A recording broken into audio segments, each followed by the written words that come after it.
to book review number 45, Not Quite Paradise, An American Sojourn in Sri Lanka, Adele. Okay, so this is the first real book that I've done on the Indian subcontinent, which I have an interest in, but just haven't done a lot of reviews on, or read a lot of books for. So in this book, Adele, kind of in two separate chunks, spends time in Sri Lanka. Now, in her first chunk, her first time there, which I think was about a year, she taught English at an inland place called Katy, Sri Lanka. It's kind of in the highlands. I think we're talking like 4,000 or 5,000 feet, something like that. Still very jungly, a little bit cooler. But in this half of the book, she's very focused on the domestic. The sun's kind of in the... Get out of the sun a little bit there. The sun's blinding you right in your eyes. She's very focused on the domestic. She talks sort of about, how the ants get in and the rot of wood in the tropics. Obviously, Sri Lanka is just north of the equator by just a few degrees latitude, maybe 7 or 8 degrees latitude. Yeah. She talks about the families that are around her, those primarily being Indian, about how their hopes and dreams are really kind of similar to the hopes and dreams of people anywhere else in the world. Even though this is a country of limited circumstances, I'd probably say Sri Lanka is one of the poorer countries in Asia. I mean, actually, I know that it is. Very similar to India. Well, she kind of talks about how, well, let's see, there's Nanan, I think. Yeah. Which is he's a tuk-tuk driver, or what's like a pedicab, which is essentially a kind of like a lawnmower motor, or slightly larger than a lawnmower mower, in a small car that can be used as a taxi for 1 or 2 people, no more than that. She talks extensively about, the girls that she teaches English for. I guess teaching English in Sri Lanka is about halfway between teaching English in English-speaking country like the United States or Great Britain, and teaching it in an Asian country where they don't speak any English, like Taiwan or China or something. You can focus a little more on literature, but there's still a lot of catch-up work in terms of the X's and O's of, teaching the language. She talks about the dogs. She's got a dog, and her neighbor has a dog, and her housekeeper, her neighbors, yeah, and how they sit out on the back veranda. It's very sort of decaying colonial style, even if the dichotomy of oppressed versus oppressors still isn't there. And, these are Sri Lankans participating in this lifestyle.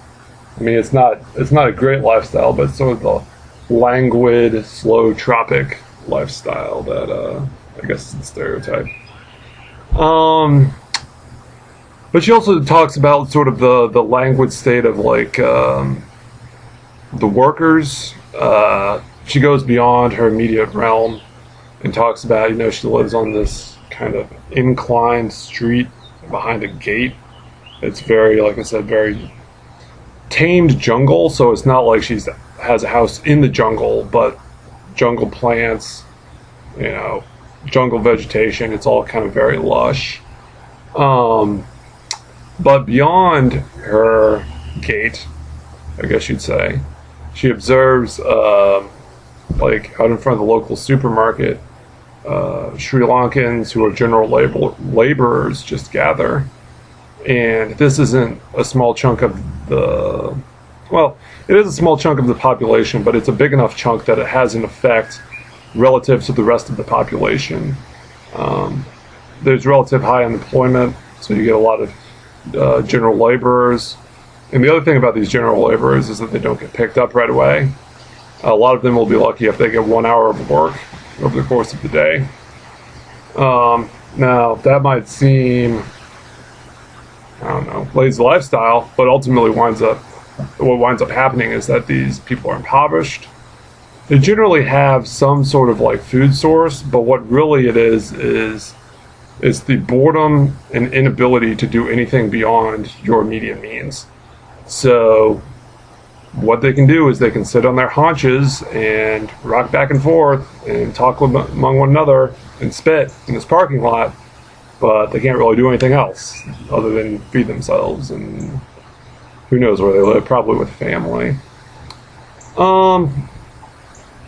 Going beyond the economic side, she also talks about the socio-political side much more extensively in the second half, but she kind of mentions the dichotomy between the Tamils and the Tamil Tigers. Well, the Tamils are an ethnic group, and then the Tamil Tigers, are the freedom force, sort of like, everyone that lives in Ireland is Irish, but not everyone that lives in Ireland is a member of the IRA. But the Tamils are a minority group within Sri Lanka. I forget what I don't know if they're Lankans. I don't know, but the rest of the population makes up about 70%, and the Tamils make up about 30%. The Tamils are Hindus, whereas the rest of the country is primarily Buddhist. Now, one of the things that she mentioned is in both of these religions, there's extensive texts on nonviolence and,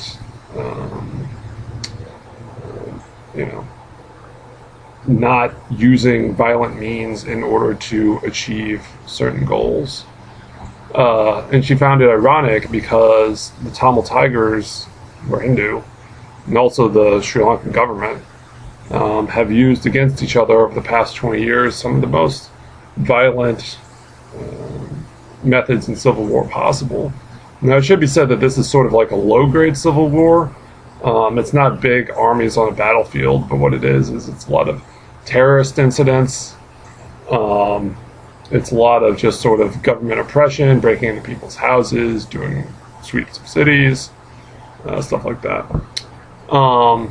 But like I said, she covers that a lot more in the second half. In the first half, she just kind of mentions it because I think a couple of her neighbors are Tamils. She also mentions that in the first half, if I don't remember, and I'll tell you guys later, that there are two types of Tamils. So there's the segregation between Tamils and non-Tamils. And then there's also the Tamils that immigrated into Sri Lanka like 300 or 400 years ago, which are like, Tamils are historically from the part of India that's right across the coast from Sri Lanka. And then the other ones came in during the late British colonial era, called plantation Tamils, and they're considered like a lower class because haven't had as long of roots in the country. So even though your dad and your granddad lived in the country, because the British, the height of their empire was in the early 1900s, late 1800s, I guess you'd say. There's still that line that connects down. Yeah, I'd say the main thing about the first half is that, and this is a very good book, but if I would have the thing that I was thinking about before I got to the second half of the book is that it is too domestic, is that it's very, I know I just went over the Tamils, but that it's very, talks about the ants and the bees and the curries, and, she often mentions that she'll sit on her back porch drinking tea. She talks about the local swimming pool and about how it was built in the colonial era, and there's still sort of a club, kind of like You can play polo there, or you can go to the pool, or you can get a gin and tonic, classic colonial drink. Yeah. So where was I going with this? She mentions all these domestic things, and I was just a little bit like, this story needs some oomph to it. But then really, the second half of the book comes around, and the name of the book is Not Quite Paradise. Because what actually happened is she left her position, or not left it, but it expired, it was over. She went back to the United States. And then about a year later, which I mentioned in Wave of Destruction, another book that I reviewed, the 2005 Sumatran earthquake and more significantly tsunami happened. And one of the countries that got hit hardest by it was Sri Lanka, particularly the southern coasts and the eastern coasts.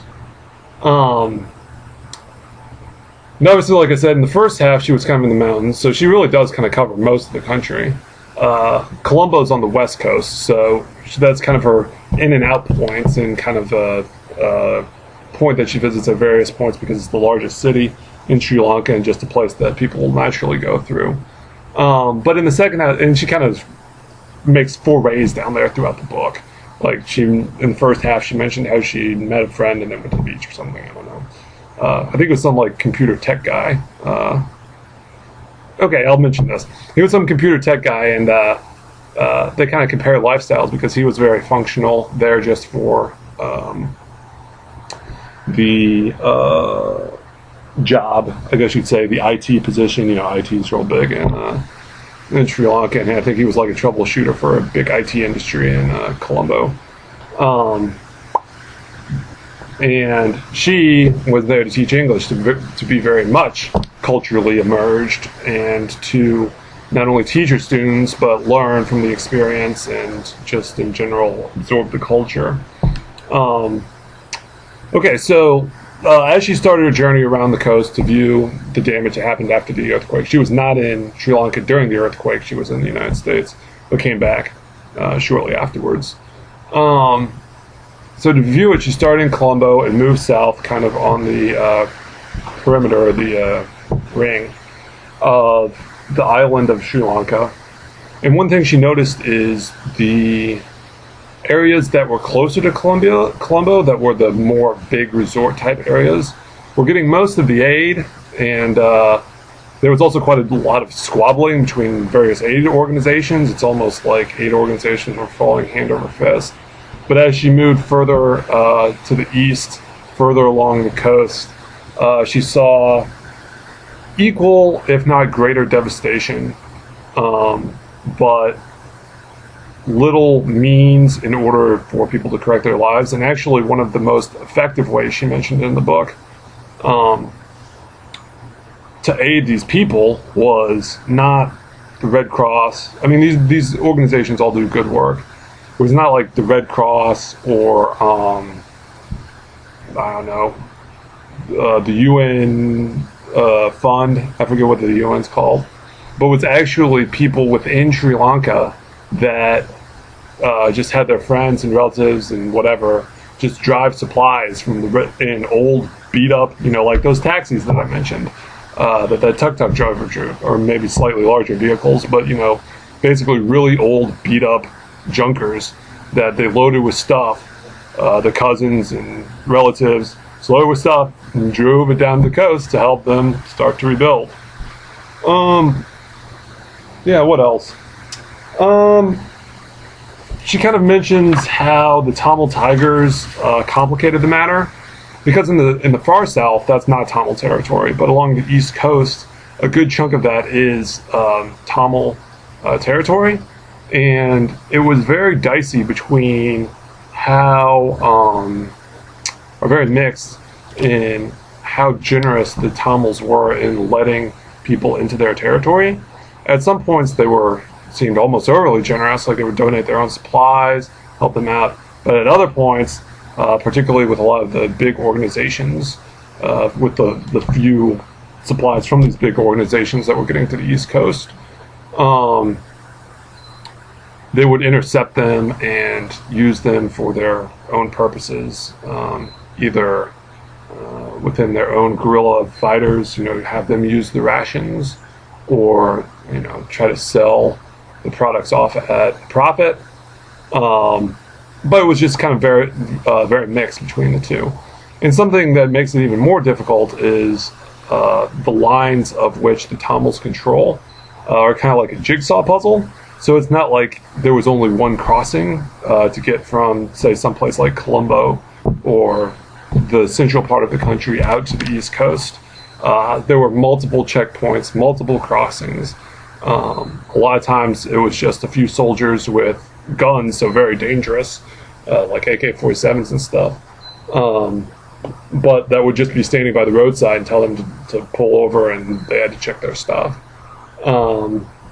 And she actually mentions that the driver initially was very weary of this, but found the courage to, when they were planning this trip, but found the courage and actually acted quite admirably in touring the country. I think he also found out that the Tamils were unlikely to harm him if he had a Western woman in his possession because of the political ramifications.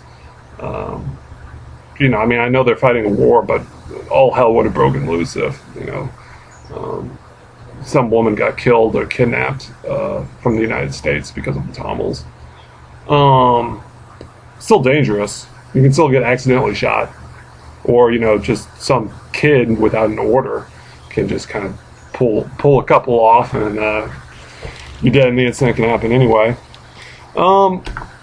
I guess one of the things I failed to mention is I said that a lot of the aid organizations were going to kind of the south coast around what is known as Gale, which is a huge kind of like beach community, huge tourist area. And I guess just as a comment, that just shows the cynicism, even in, you would think, the most generous or benevolent of circumstances, that even they can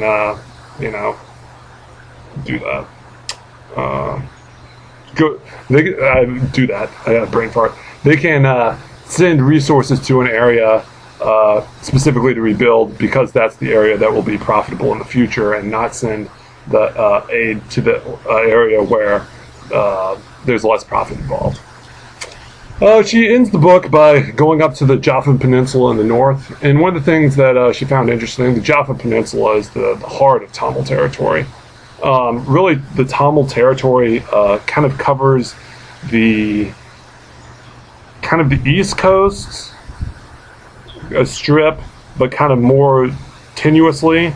But then in the north is where the heart and the majority of the population of Tamils are, Jaffa being its largest city.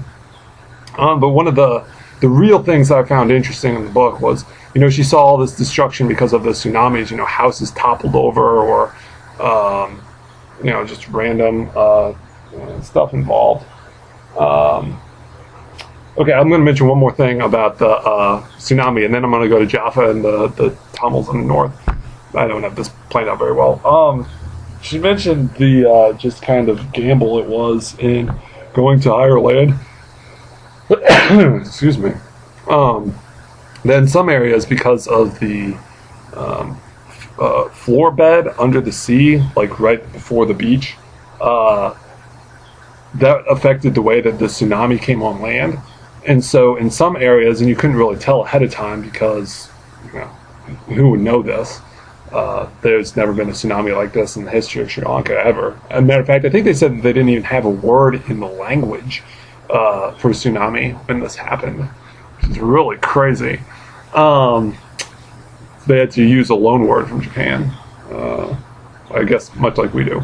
I guess we have tidal wave. Yeah. But in any case, if the seabed was a certain way, the tidal wave would only come few hundred meters onto land, and people could just ride in their cars or run real fast back into the land.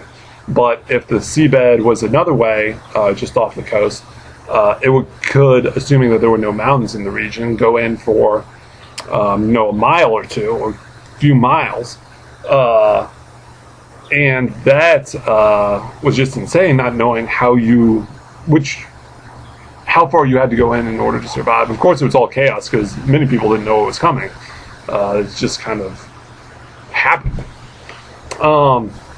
Okay. I mentioned more about the tsunami in my book, Wave of Destruction. That book has more to do with the incidents on the day, albeit in Thailand, not in Sri Lanka. So Adele only sees the post-destruction stuff and talks to some people, but it's more about her journey around, not the stories of each individual, though stories are told.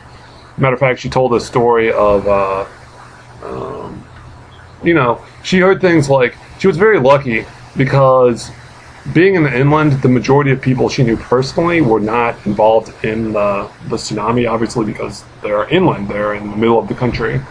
Or they're in Colombo, which is on the west side, and didn't get really hit, really.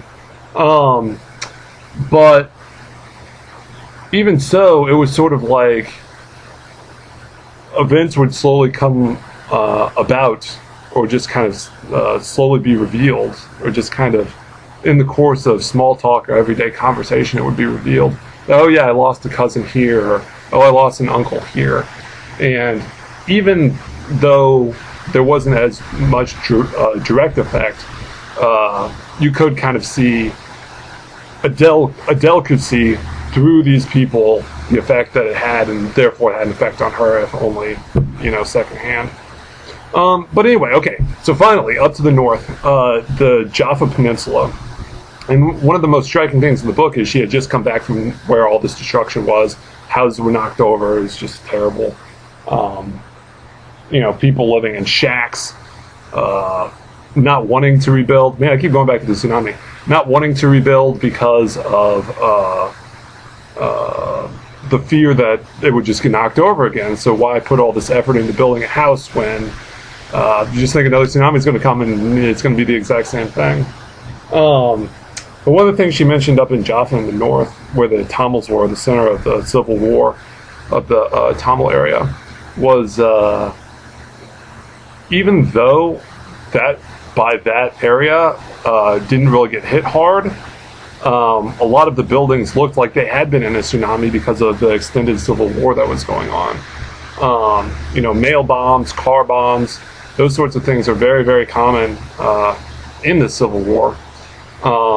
And also destruction by the Sri Lankan government. Now, I think that the Tamils probably are in worse stead, I guess you'd say ethically, but then again, they're not the rulers of the country. They're the guerrillas. They're the ones that are kind of fighting from their back, if you will. But the government isn't completely innocent either. They really do some raids that, up until, I guess, the NSA and all the stuff that's going on with that, really would have been considered, wrong, detention without trial, random raiding of people's homes without warrants, that kind of stuff. But yeah, like I said, the buildings and the schools and the houses looked a lot in Jaffa like they did in the areas where the tidal wave was, because of just all this destruction. She also mentions that when a city is in the middle of a civil war, there's obviously very few people that want to invest economically. So even if an area wasn't bombed, it would often be run down because people were just too afraid to put money in. Now, she did mention, I don't know if it was in the postscripts or just towards the end, that this civil war has actually ended.